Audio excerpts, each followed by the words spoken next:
साली को आधी घरवाली क्यों कहा जाता है? साली को आधी घरवाली क्यों कहती है? जिस किसी व्यक्ति ने साली को आधी घरवाली की सज्जा दी होगी, उसने अवश्य इस बात को अपने अनुभव से जाना होगा। भारत में संयुक्त परिवारों का चलन रहा है, जहां पहले समय में परिवार भी बड़े होते थे और अधिकतर अर्थव्यवस्था की रीढ़ खेती होती थी।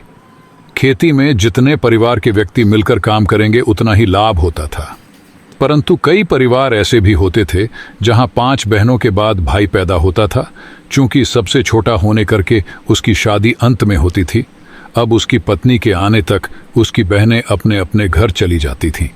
अब संजोग से उसकी शादी भी किसी ऐसे ही घर में हो जाती थी जिसमें भी लड़कियां अधिक होती थीं।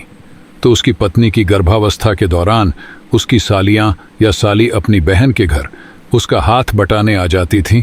उस समय बेटियों को बहन के घर छोड़ना एक तरह से उनका विवाह से पूर्व एक ट्रेनिंग जैसा अनुभव होता था, जिसमें वे अपनी बहन के घर सुरक्षित रहकर दैनिक जीवन के कार्य सीखती थीं।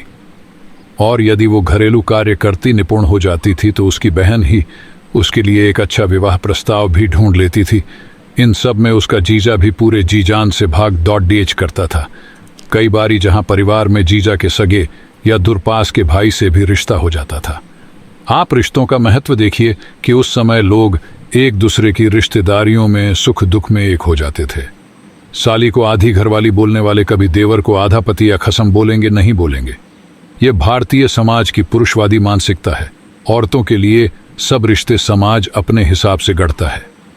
भारतीय समाज में साली को लेकर एक अलग ही प्रकार की मानसिकता बनी हुई है, जबकि वो भी किसी की बेटी होती है और भविष्य में उसने भी किसी घर की बहू भी बनना है।